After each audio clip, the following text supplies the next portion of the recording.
بسم اللہ الرحمن الرحیم الحمد للہ رب العالمین والعاقبۃ للمتقین والصلاة والسلام علی سید الانبیاء والمرسلین وعلی آلہ واصحابہ اجمعین ومن تبعهم بإحسان إلى يوم الدين أما بعد فأعوذ بالله من الشيطان الرجيم بسم الله الرحمن الرحيم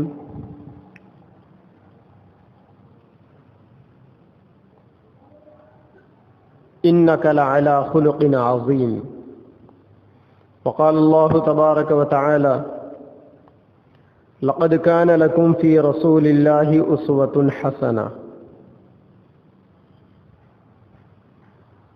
صدق اللہ العظیم۔ اسلام صرف عبادتوں کا نام نہیں ہے، عبادتوں کے ساتھ ساتھ عقائد کو درست کرنے، اپنے خیالات کو پاک کرنے، اپنے اخلاق اور کردار کو سنوارنے، اپنی خلوتیں اور جلوتوں کو صاف ستھرا بنانے، اپنے دل میں اللہ تبارک و تعالیٰ کی عظمت، محبت، پیارے نبی کا عشق بٹھانے، اپنے خاندانی معاملات کے اندر لوگوں کے ساتھ اچھا سلوک کرنے، باہر کی زندگی میں لوگوں کے ساتھ اخلاق کا برتاؤ کرنے، حسن معاشرت کو انجام دینے، اپنی تجارتوں میں سچ بولنے، امانت داری کو ملحوظ رکھنے، ان ساری چیزوں کا نام اسلام ہے۔ پیدا ہونے سے لے کر موت تک کے سارے معاملات کو اسلامی تعلیم گھیری ہوئی ہے۔ انسان نہ پیدا ہونے میں اپنی مرضی کا مالک ہے، نہ مرنے میں اپنی مرضی کا مالک ہے، اور نہ پیدا ہونے اور مرنے کے درمیان کی زندگی میں اپنی مرضی کا مالک ہے۔ انسان کی زندگی ایک روٹین ہے جس کو اسلام نے بہتر انداز سے گزارنے کی تعلیم دے کر انسانوں کے حوالے کیا ہے۔ اس اسلام کی خوبی یہ ہے کہ اسلام اپنے اور پرایوں کے ساتھ زندگی گزارنے کے طور طریقے سکھاتا ہے، اور یہ ایک ایسا آفاقی مذہب ہے، ایسا کامل اور مکمل دین ہے کہ جس کی تعلیمات میں ذرہ برابر جھول نہیں ہے۔ جو انسان بھی دنیا کے اندر آتا ہے اس کا ایک رشتہ خونی ہوتا ہے۔ خونی رشتوں میں سب سے بڑا رشتہ ماں اور باپ کا رشتہ ہوتا ہے۔ ماں اور باپ کے بعد اسلام میں جس رشتے کو سب سے بڑا مقام دیا گیا ہے وہ چچا کا رشتہ ہے، کیونکہ اولاد کے حق میں باپ کے بعد سب سے زیادہ ہمدرد اور خیر خواہ اگر کوئی ہو سکتا ہے تو وہ اس کا چچا ہو سکتا ہے۔ چچا کا مطلب اپنے والد کے چھوٹے بھائی بھی ہو سکتے ہیں یا بڑے بھائی بھی ہو سکتے ہیں۔ عام طور پر بڑے بھائیوں کو تایا کہا جاتا ہے، چھوٹے بھائیوں کو چچا کہتے ہیں، لیکن سچی بات یہی ہے کہ چچا چاہے اپنے والد سے چھوٹے ہو یا بڑے ہو ان کو کہا جاتا ہے۔ انسان کے لیے باپ کے بعد سب سے بڑا رشتہ چچا کا رشتہ ہے، ماں اور باپ کے بعد۔ اسی لیے اسلام نے چچا کے بارے میں کہا العم والد، چچا کا رشتہ باپ کے برابر ہے، کیونکہ اگر کوئی انسان بچپن میں یتیم ہو جاتا ہے، بے سہارا ہو جاتا ہے، تو اس کو سب سے زیادہ سپورٹ جو ملتا ہے وہ چچا کے رشتے سے ملتا ہے۔ دادیالی رشتوں میں سب سے بڑا سپورٹ انسان کو چچا کے رشتے سے ملتا ہے، اور ننیالی رشتوں میں خالہ اور ماموں کے ذریعے سے۔ یہ خونی رشتے ہیں، اور یہ ایسے رشتے ہیں جن رشتوں کے اندر محبتیں، عظمتیں، شفقتیں، مہربانیاں، ساری چیزیں ہوتی ہیں۔ اللہ کے نبی صلی اللہ علیہ وسلم کی زندگی میں چچاؤں کے ساتھ اور پھوپھیوں کے ساتھ بہترین برتاؤ کرنے کی کئی ایک مثالیں ہم کو ملتی، اور اللہ کے نبی نے اپنے اخلاق کے اعلیٰ ہونے کی ایسی مثال قائم کی اپنے چچاؤں کے ساتھ بہترین برتاؤ کی کہ جس کو رہتی دنیا تک کے انسان اپنے لیے مشعل راہ بنا سکتے ہیں۔ آپ صلی اللہ علیہ وسلم کے 10 سے 12 چچا تھے اور 6 پھوپھیاں تھیں، تقریباً 1.5 ڈزن آپ کے چچا اور پھوپھیاں تھے۔ کسی انسان کے لیے اپنے 1.5 ڈزن چچا اور پھوپھیوں کے ساتھ میں اچھا برتاؤ کرنا ممکن نہیں ہے، یا پھر سب کے برتاؤ میں سب کے ساتھ انصاف کرنا یہ بھی ممکن نہیں۔ فطری طور پر انسان کو کسی ایک کی طرف زیادہ جھکاؤ ہوتا ہے۔ اپنے سے پیدا ہونے والی اولاد میں بھی انسان کبھی ایک کی طرف زیادہ جھکاؤ کرتا ہے، رکھتا ہے۔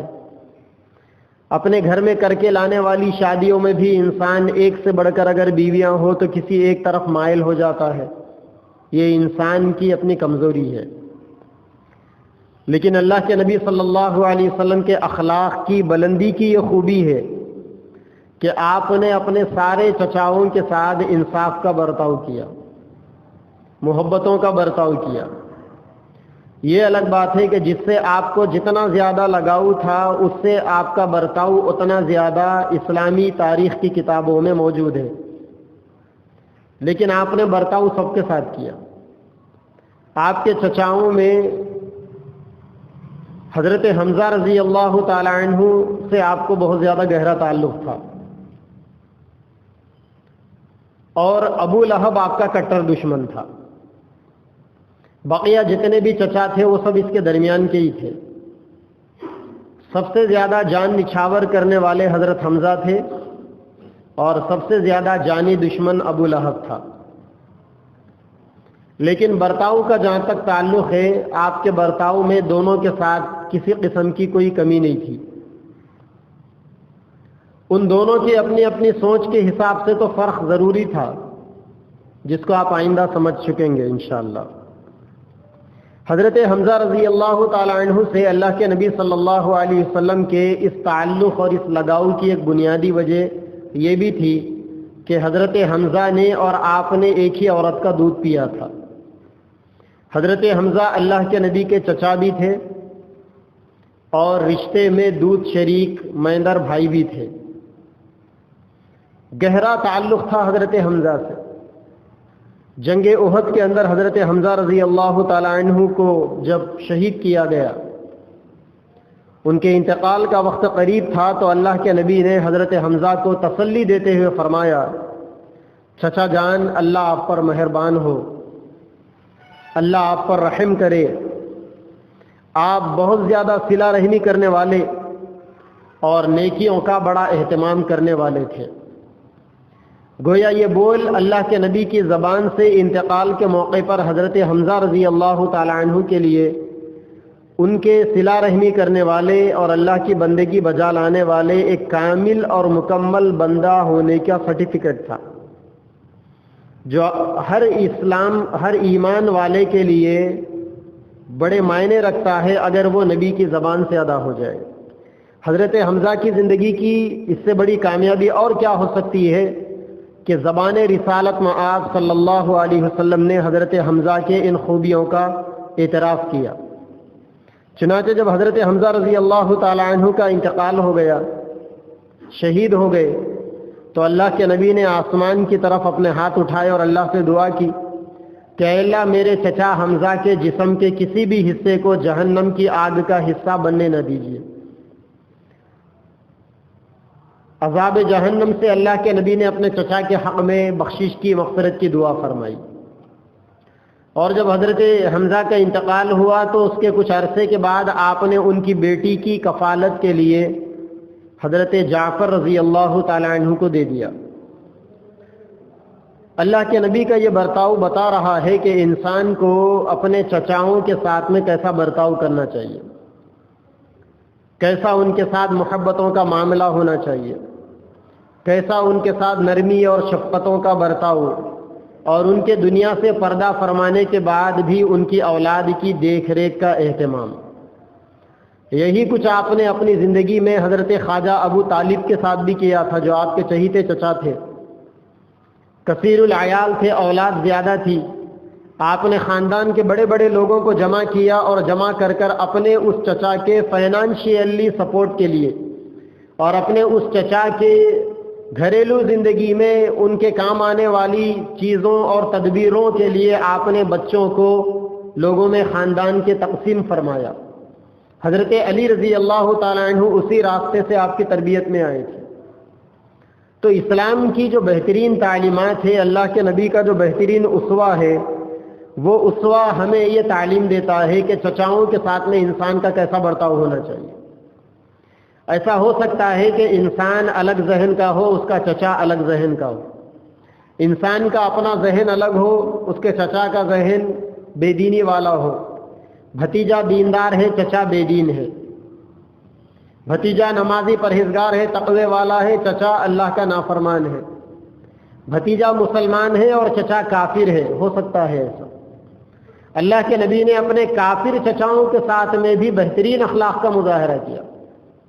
اسلام کی جو پہلی جنگ ہے، جنگ بدر، جس میں اللہ کے نبی کے مقابلے میں خود ان کے خاندان کے، ان کے قبیلے کے، ان کے اپنے علاقے کے لوگ ہی تھے سامنے، تو آپ کے مقابلے میں آنے والوں میں آپ کا چچا بھی تھا، حضرت عباس، جو اس وقت تک مسلمان نہیں بنے تھے۔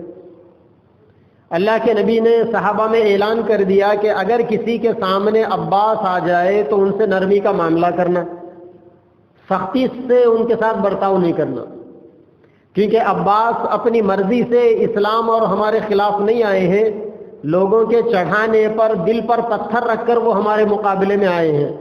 لہذا جو اپنی مرضی سے اسلام اور مسلمانوں کے خلاف دشمنی نہیں رکھتا، اس کے ساتھ تو نرمی ہونی ہی چاہیے۔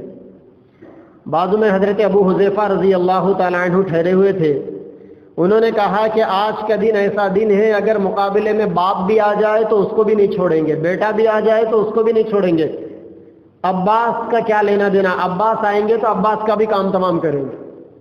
یہ ساری باتیں حضرت عمر فاروق رضی اللہ تعالی عنہ ٹھہر کے سن رہے تھے، اللہ کے نبی بھی سن رہے تھے۔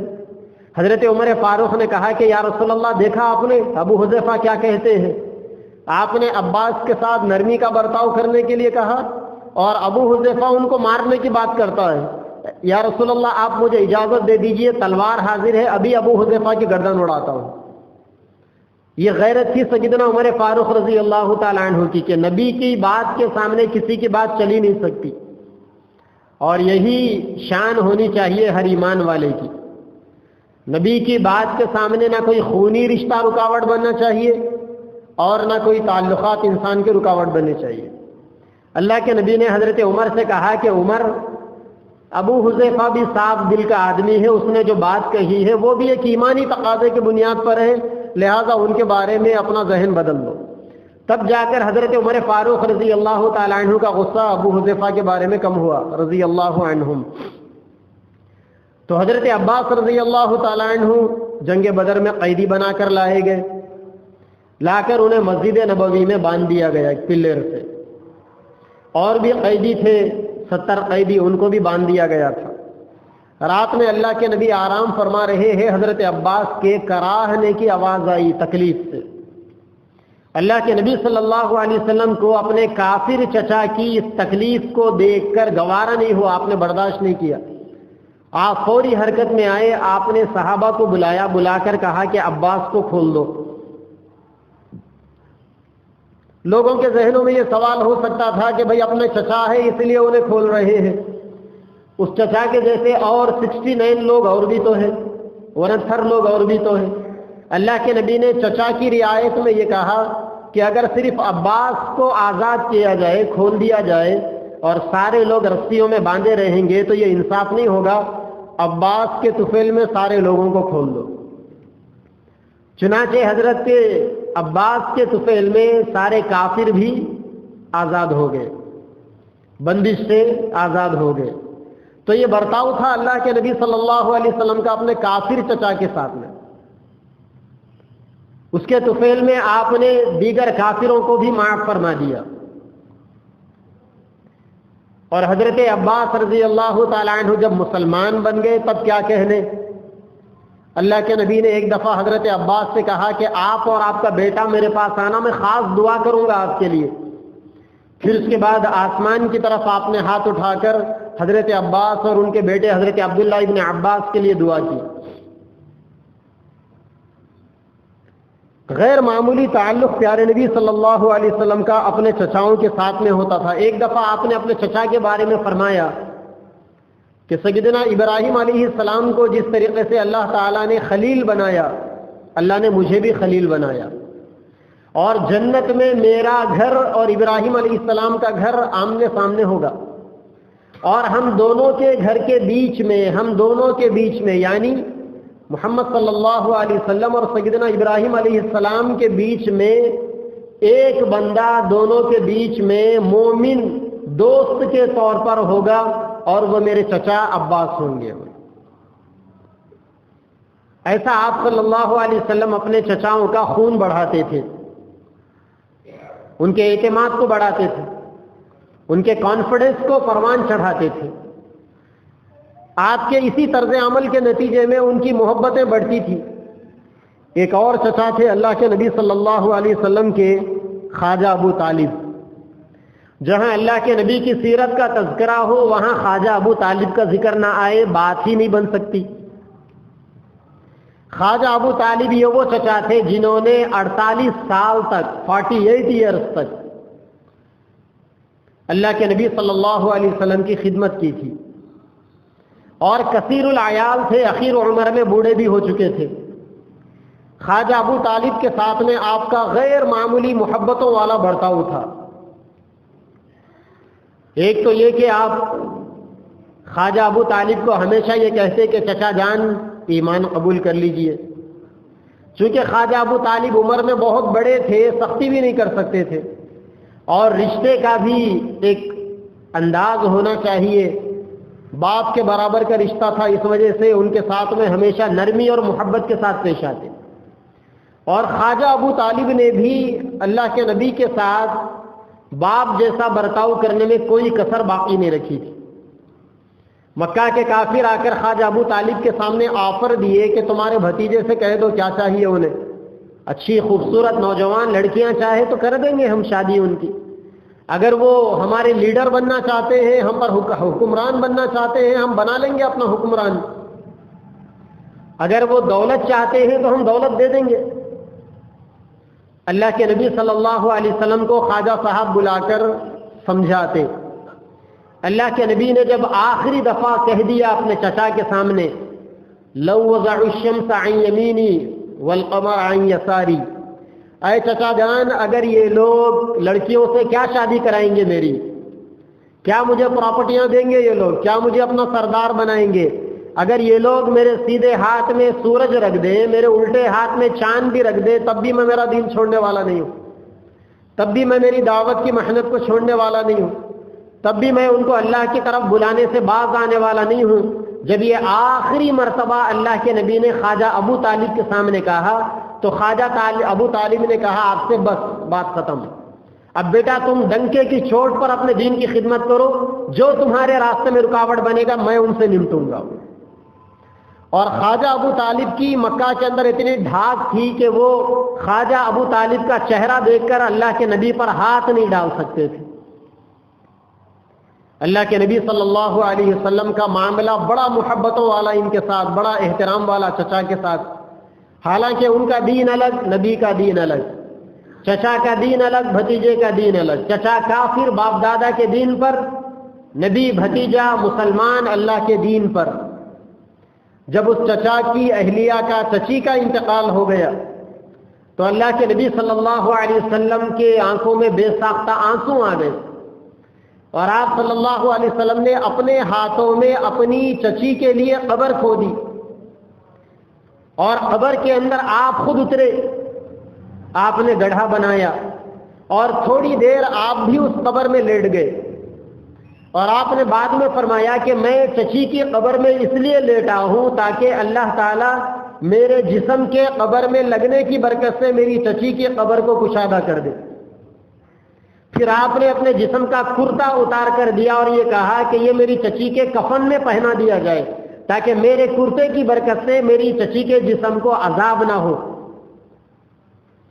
اور جب اس چچی کو دفنایا گیا، ان کی قبر کو درست کیا گیا، تو اللہ کے نبی صلی اللہ علیہ وسلم نے اپنی چچی کی قبر پر ٹھہر کر یہ جملہ کہا، جزاک اللہ من ام و ربیبت خیرا فنعم الام ونعم الربیبت۔ اے میری چچی جان، اللہ تبارک و تعالیٰ آپ کو بہترین بدلہ دے، آپ میری کتنی اچھی ماں تھی اور کتنی اچھی میری پرورش کرنے والی تھی۔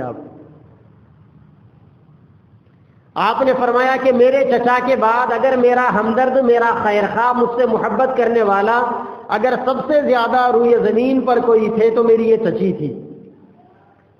اس چچی کے انتقال کے بعد آپ کا یہ برتاؤ تھا ان کے ساتھ میں کہ ان کو جہنم کی آگ سے بچانے کے لیے آپ نے اپنے جسم کا کرتا اپنی چچی کے کفن میں پہنا دیا، اور آپ خود ان کی قبر کو آپ نے خود کھودا، اپنے ہاتھوں سے ان کو قبر میں اتارا، اور ان کو اتارنے سے پہلے آپ بھی تھوڑی دیر قبر میں لیٹے رہے تاکہ آپ کی برکت سے چچی کی قبر کو اللہ تعالیٰ کشادہ کر دے۔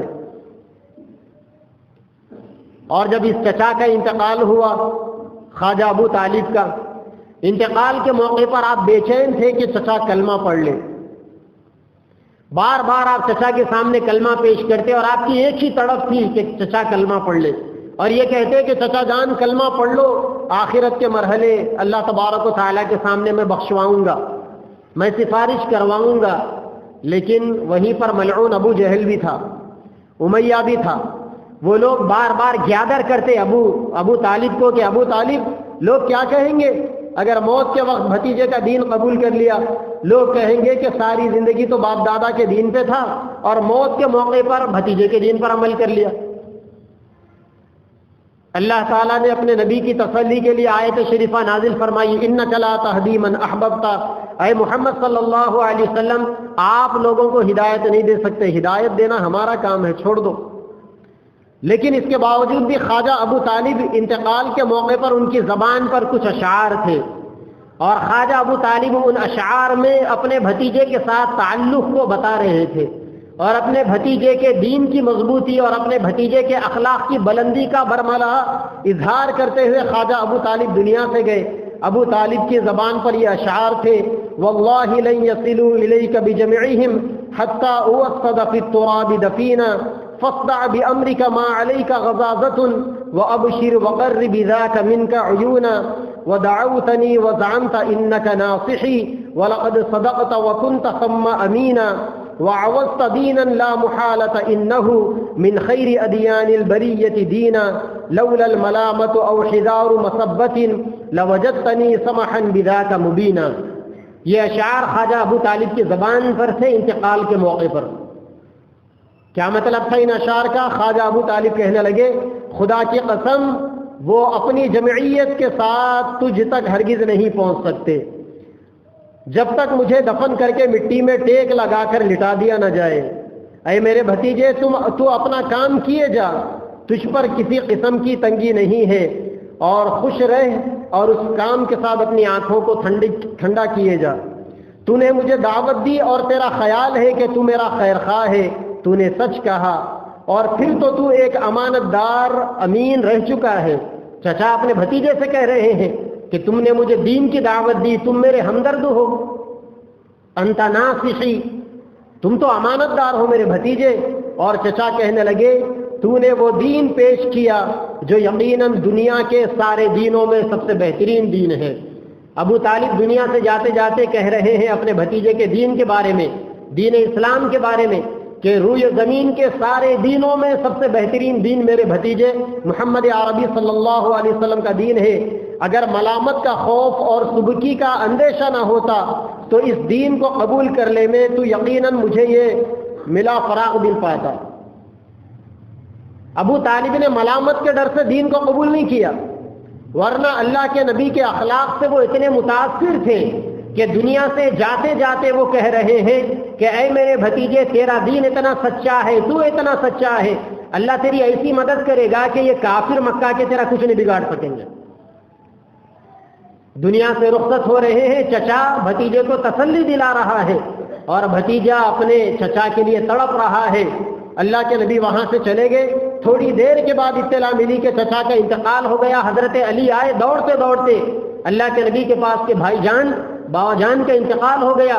اللہ کے نبی نے کہا کہ جاؤ، جا کر انہیں غسل دو، انہیں کفن پہناؤ، ان کے لیے قبر کا انتظام کرو۔ پھر خود اللہ کے نبی نے اپنے چچا کے دفن کا انتظام کیا، اور جب تک اللہ تبارک و تعالیٰ نے کافروں کے حق میں بخشش کی اور مغفرت کی دعا کی ممانعت کا کھلا حکم نہیں اتارا آسمان سے، اس وقت تک اللہ کے نبی اپنی چچا کی مغفرت کی دعا کرتے رہے۔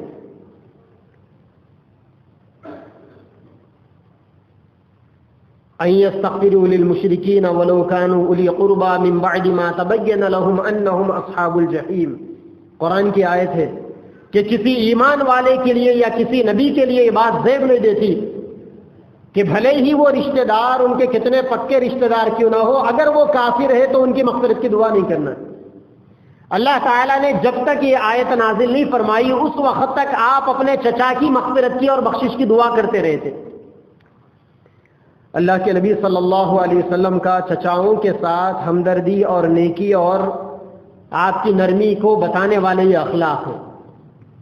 چچا چاہے کسی بھی دین کا ہو، آپ کو کیا لینا دینا اس کے دین سے؟ اس کا رشتہ ہی آپ کے ساتھ میں ایسا ہے کہ بس رشتے کے بنیاد پر اچھے اخلاق کا برتاؤ کیے جاؤ، اور اچھے اخلاق کا برتاؤ کرنے کے اندر کسی قسم کی کوئی کسوٹی باقی مت رکھو۔ خواجہ ابو طالب کا انتقال ہو گیا، مدینہ آ گئے، سیدنا عباس رضی اللہ تعالیٰ عنہ سے غیر معمولی آپ نے حضرت عباس کے ساتھ میں محبتوں والا برتاؤ کیا۔ اسی کے ساتھ ساتھ آپ نے اپنے پھوپھیوں کے ساتھ بھی محبت کا برتاؤ کیا۔ 6 پھوپھیاں تھیں آپ کے، ان میں حضرت صفیہ رضی اللہ تعالیٰ عنہ پہلے مسلمان بن گئی تھی، اور ایک اور پھوپھی تھی آپ کی حضرت امیمہ جو مسلمان نہیں بنی تھی۔ جنگ خیبر پر جب اللہ تبارک و تعالیٰ نے مسلمانوں کو فرازی عطا فرمائی اور خیبر کا مال غنیمت آیا، آپ نے مدینہ کے سارے لوگوں میں انصار و مہاجرین میں اس کو تقسیم فرمایا، تو آپ نے اپنی پھوپھی حضرت صفیہ کو بھی غلے اور اناج کے طور پر کھجوریں دی۔ حضرت صفیہ کے ساتھ میں آپ کی یہ دوسری پھوپھی بھی تھی حضرت امیمہ، مسلمان نہیں بنی تھی، اس وقت تک کافر تھی۔ آپ نے اپنی اس پھوپھی کے مذہب کو نہیں دیکھا کہ یار تم تو کافر ہو، تمہیں کیا دینا، آپ نے ان کے مذہب کا لحاظ کیے بغیر آپ نے ان کے ساتھ بھی احسان کا بدلہ کیا اور اپنی ان پھوپھی کو بھی دیا۔ یہ تو اللہ کے نبی صلی اللہ علیہ وسلم کے اخلاق تھے چچاؤں کے ساتھ میں۔ ساتھ ہی ساتھ میں آپ اپنے چچاؤں پر دینی احسان کرتے تھے، دین کے معاملے میں اپنے چچاؤں کی تربیت فرماتے تھے، کیونکہ اللہ تبارک و تعالیٰ نے سارے انسانوں کو دنیا میں اپنی عبادت کے لیے بھیجا ہے، اور ہر انسان کی حیثیت اس امت کے ہر فرد کی داعی کی ہے، خود بھی دین پر عمل کرنا اور دوسروں کو بھی اس کی دعوت دیتے رہنا۔ جب مکہ کے اندر اللہ کے نبی صلی اللہ علیہ وسلم ایک مرتبہ کعبۃ اللہ میں نماز پڑھ رہے تھے، ملعون ابو جہل آیا، آ کر اس نے اونٹ کی اوجڑی اللہ کے نبی کے گردن پر ڈال دی، جس کی وجہ سے آپ بہت دیر تک سجدے میں مشقت بھری حالت میں دبے رہے۔ حضرت حمزہ اس وقت شکار کے لیے باہر گئے ہوئے تھے، اور اس وقت تک وہ مسلمان بھی نہیں بنے تھے۔ جب حضرت حمزہ لوٹ کر آئے شکار سے تو ان کی بیوی نے حضرت حمزہ سے کہا کہ کہاں گئے تھے؟ کہنے لگے شکار کرنے گیا تھا۔ بیوی نے کہا کہ تمہیں شرم نہیں آتی؟ ابو جہل نے تمہارے بھتیجے کے ساتھ میں کیسا تکلیف دہ برتاؤ کیا، اور تم شکار کرنے کے لیے جنگل جا رہے ہو، تمہیں شکار کھیلنے سے فرصت نہیں، اور تمہارا بھتیجا یہاں ابو جہل کی تکلیفیں جھیل رہا ہے۔ حضرت حمزہ رضی اللہ تعالیٰ عنہ کے دل میں رشتہ داری کی غیبت پھڑک اٹھی، فوری حضرت حمزہ تلوار لے کر گئے۔ ابو جہل اسی مکہ میں مشرکین مکہ کے سرداروں کے ساتھ میں بیٹھ کر محفل سجایا ہوا تھا۔ حضرت حمزہ نے اپنی تلوار نکالی اور نکال کر سیدھا اس کے سر پر وار کیا، وہ زخمی ہو کر گر پڑا۔ حضرت حمزہ نے کہا کہ کمینے، تو یہ سمجھتا ہے کہ تو میرے بھتیجے کا کچھ بھی نقصان پہنچائے گا اور ہم خاموش بیٹھیں گے؟ خبردار، اگر میرے بھتیجے کے نام پر آئے گا تو یہ تلوار تیری اوقات تجھے بتائے گی۔ بڑا کارنامہ تھا چچا کی جانب سے بھتیجے کے سپورٹ کا۔ اب یہی کارنامہ لے کر چچا جان اللہ کے نبی کے پاس پہنچے اور پہنچ کر کہنے لگے کہ بھتیجے، ابو جہل نے تمہیں جو تکلیف دی تھی میں نے اس کا بدلہ لے لیا، اور آئندہ سے تم اطمینان رکھو کہ ابو جہل یا مکہ کا کوئی سردار، کوئی کافر تمہیں نقصان نہیں پہنچائے گا۔ اگر پہنچائے گا تو تمہارا یہ چچا اور اس کی یہ ننگی تلوار تمہاری خدمت کے لیے اور تمہاری حفاظت کے لیے کافی ہے۔ خوش ہونا چاہیے تھا اللہ کے نبی کو۔ چچا بہت بہت شکریہ، آپ نے بڑا کام کیا میرے دشمنوں کو ٹھکانے لگانے کا، لیکن آپ نے کہا کہ چچا جان، میں لڑائی جھگڑوں کے لیے نہیں آیا دنیا میں، آپ میرے دشمنوں سے بدلہ لیتے رہیں، آپ کے بھتیجے محمد عربی کو اس سے خوشی نہیں ہوگی۔ چچا نے پوچھا کہ پھر کس بات سے تمہیں خوشی ہوگی؟ اللہ کے نبی نے کہا کہ چچا جان، آپ کلمہ پڑھ لیں، آپ مسلمان بن جائیں، بس مجھے خوشی ہوگی۔ فوری اللہ تبارک و تعالیٰ نے توفیق دی اور حضرت حمزہ اسی مجلس میں مسلمان بن گئے۔ جنگ احد کے اندر جب اللہ کے نبی صلی اللہ علیہ وسلم کے اس شہید چچا کو بے دردی سے مارا گیا، شہید کیا گیا، ان کے جسم کے ٹکڑے بنائے گئے، اللہ کے نبی نے حضرت حمزہ کی 70 مرتبہ نماز جنازہ پڑھائی، اور پہلی مرتبہ جب اپنے چچا کی نماز جنازہ پڑھائی تو آپ نے خلاف قیاس نماز جنازہ میں 4 تکبیریں ہوتی ہے، آپ نے اپنے چچا کی نماز جنازہ میں 7 تکبیریں ارشاد فرمائی۔ اور جب چچا کا انتقال ہو گیا تو ہر خونی رشتے میں جو انسان وعدہ کر سکتا ہے کہ میں بھی سامنے والوں کو کتوں کی موت ماروں گا، جس نے میرے چچا کا یہ حشر کیا میں بھی ان کو پانی پلاؤں گا، سبق سکھاؤں گا، خونی رشتے کی غیرت کی بنیاد پر جو الفاظ ادا ہو سکتے ہیں، آپ نے بھی اپنی زبان سے وہ سخت الفاظ ادا کیے، اور آپ نے کہا کہ قسم بخدا جس نے میرے چچا کے ساتھ میں یہ حشر کیا میں ان کے پورے خاندانوں کو تباہ کر دوں گا۔ یہ زبان رسالت میں آپ صلی اللہ علیہ وسلم سے ادا ہونے والے جملے، کتنی محبت تھی چچا کے ساتھ میں، حالانکہ آپ رحمت للعالمین ہیں، آپ کی رحمت یہاں پر مستور، خاندانی رشتہ داری اور چچا کے ساتھ محبتیں جب سامنے آ گئی، فوری آسمان سے اللہ تبارک و تعالیٰ نے فرشتے کو بھیجا، اور فرشتے نے کہا کہ یا رسول اللہ یہ الفاظ بدلہ لینے کے آپ کے لیے زیب نہیں دیتے، اللہ تبارک و تعالیٰ حکم فرماتا ہے، پھر آپ نے اس بول سے رجوع فرمایا۔ یہ جہاں ایک طرف زبان رسالت میں آپ صلی اللہ علیہ وسلم کی تلخی کو بتانے والے کلمات، وہیں دوسری طرف چچا کے ساتھ میں آپ کی محبت اور چچا کا نقصان پہنچانے والوں کے ساتھ میں نقصان کا برتاؤ کرنے والی آپ کے اندر چھپی ہوئی خاندانی غیرت کو بتانے والی یہ باتیں اللہ کے نبی نے اپنے ان اعمال کے ذریعے سے بتا دیا۔ چچا حضرت حمزہ سے آپ نے فرما دیا کہ چچا جان آپ دشمنوں کا بدلہ لیتے رہیں، بھتیجا خوش ہو جائے گا، ایسی بات نہیں ہے، آپ مسلمان بنے، وہ مسلمان بن گئے۔ ایک دفعہ اللہ کے نبی صلی اللہ علیہ وسلم کے پاس حضرت عباس آئے، انہوں نے اللہ کے نبی سے دعا مانگنی چاہی، دعا کروانی چاہی۔ اللہ کے نبی نے ان کو دعا سکھائی کہ چچا جان آپ یہ دعا یاد کر لیں اور ہمیشہ یہ دعا مانگا کریں، انشاءاللہ یہ دعا آپ کے دین اور دنیا دونوں جہانوں کے لیے دعا آپ کو کارگر ہوگی۔ چچا جان نے پوچھا تو آپ نے فرمایا آپ دعا مانگا کریں، اللہم انا نسألک العفو والعافیہ، اے اللہ میں آپ سے دنیا اور آخرت میں عافیت مانگتا ہوں۔ اور اللہ کے نبی نے فرمایا کہ روئے زمین پر ایک ایمان والے کے لیے یقین کے بعد اگر سب سے بڑی دولت کوئی چیز ہے تو وہ عافیت ہے، لہذا عافیت کی دعا مانگنی چاہیے۔ آپ نے اپنے چچا جان کو عافیت کی دعا سکھائی اور اس کے ذریعے سے پوری امت کو یہ عافیت کی دعا ملی۔ چچاؤں کا رشتہ احترام والا رشتہ ہے، مگر ساتھ ہی ساتھ اس احترام کی بھی کچھ حدیں ہیں۔ ایسا نہیں کہ آپ کا چچا اللہ کا نافرمان ہے، دین کا دشمن ہے، تو آپ اللہ کو ناراض کر دیں، چچا کو خوش کرتے بیٹھ جائیں۔ اللہ کے نبی نے اس کی بھی حدیں بتا دی، آپ نے اس کی بھی حدیں بتا دی کہ اگر ان رشتہ داریوں کو نبھانے کے اندر دین کے احکامات کو نہیں توڑنا چاہیے۔ جب حجۃ الوداع کے موقع پر اللہ تبارک و تعالیٰ نے دین اسلام کو مکمل کر دیا اور اب اسلام کی صریح تعلیمات روئے زمین پر نازل ہوئی اور اللہ تعالیٰ نے سود کے اوپر پابندی لگائی، سود پر اللہ تبارک و تعالیٰ نے بندش لگائی، تو حجۃ الوداع کے موقع پر میدان عرفات میں کھڑے ہو کر اللہ کے نبی نے لوگوں میں اعلان کیا کہ آج کے بعد روئے زمین پر سے سود کو ختم کر دیا جاتا ہے، اور آپ نے سود کو سب سے پہلے اپنے چچا کے سود سے ختم کیا، اور آپ نے کہا کہ میں روئے زمین سے سود کو ختم کرتا ہوں اور اپنے چچا عباس بن عبد المطلب کے سود کی رقم کو سب سے پہلے معاف کرتا ہوں۔ آپ نے ذرہ برابر بھی احساس نہیں کیا کہ اگر میں اپنے چچا جان کی سود کی رقم کو معاف کروں گا تو وہ ناراض ہو جائیں گے۔ اللہ کے نبی صلی اللہ علیہ وسلم نے قیامت تک آنے والے بھتیجوں کو بتا دیا کہ دین اسلام کو برملا کہنے کے لیے، حق بات کو ببانگ دوہل اس کا اظہار کرنے کے لیے چچا جیسے رشتے کی بھی رعایت تم کو نہیں کرنا ہے،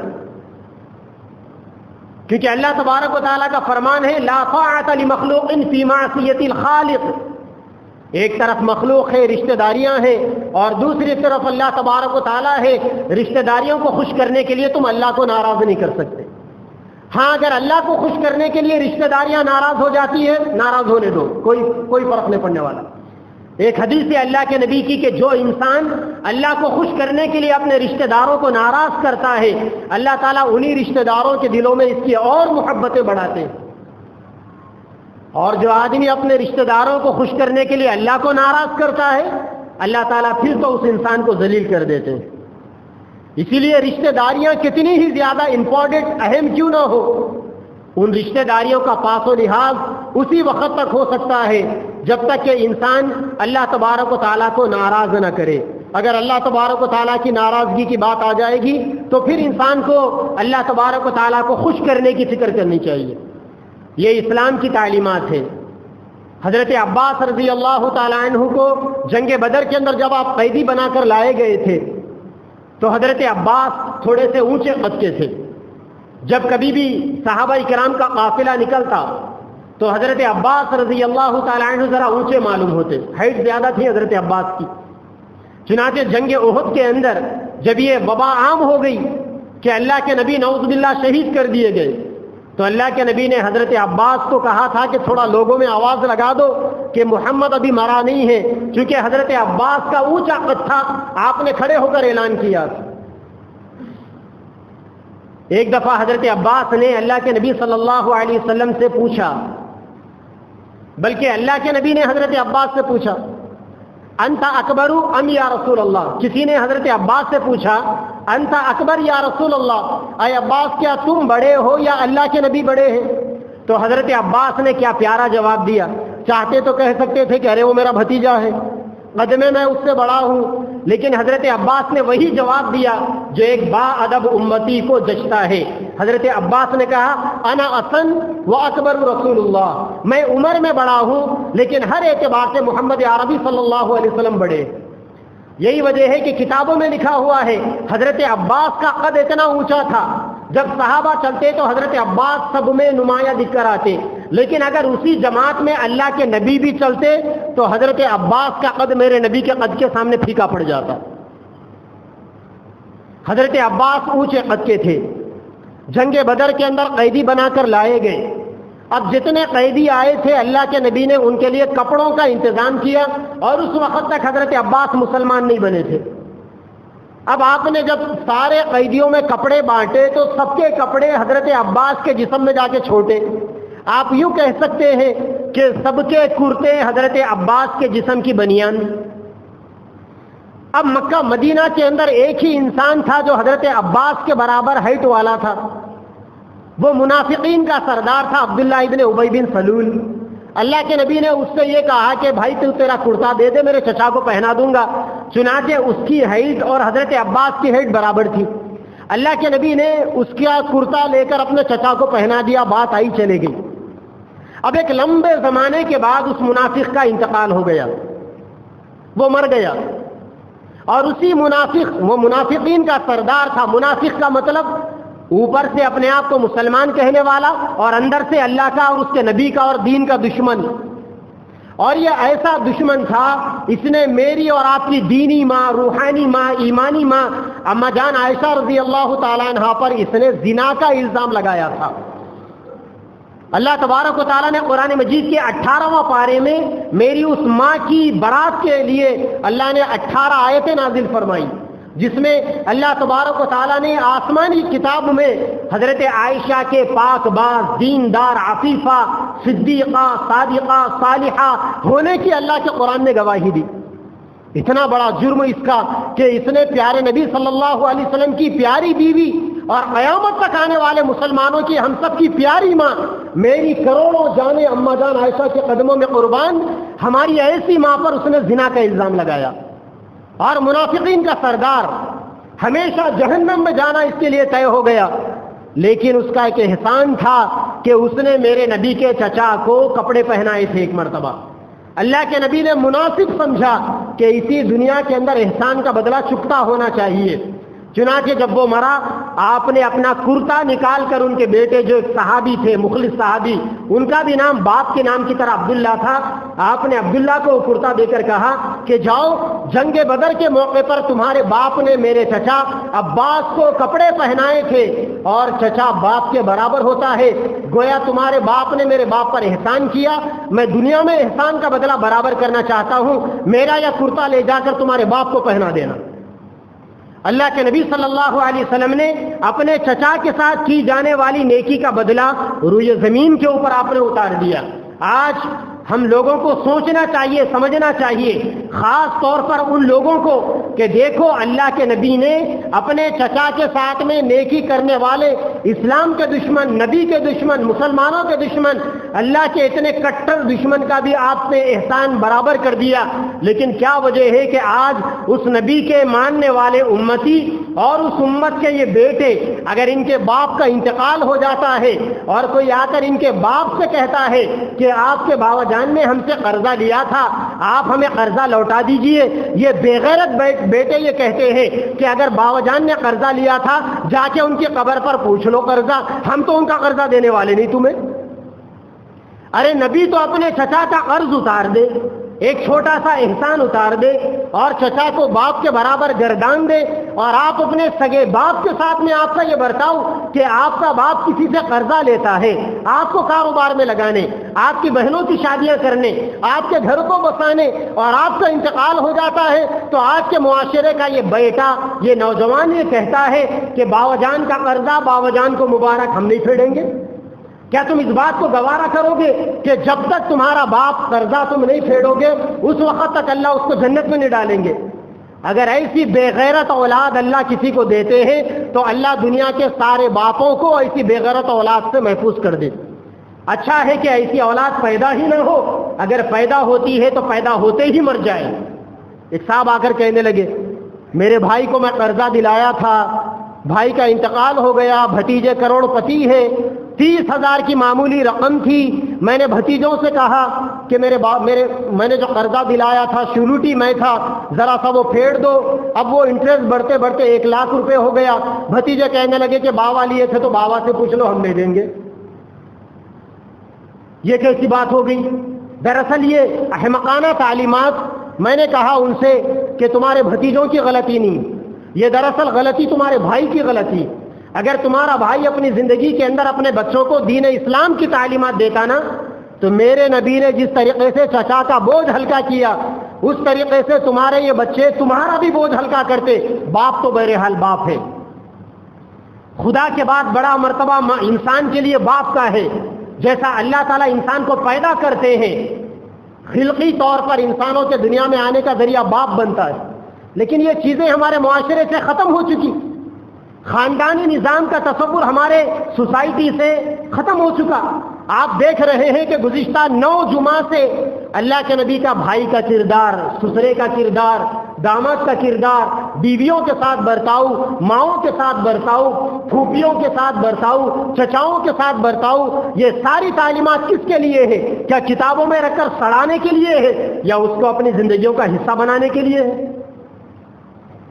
آج مادیت نے لوگوں کے درمیان میں ایسا زور پکڑ لیا کہ لوگوں کے درمیان میں سے خاندانی نظام درہم برہم ہو گیا۔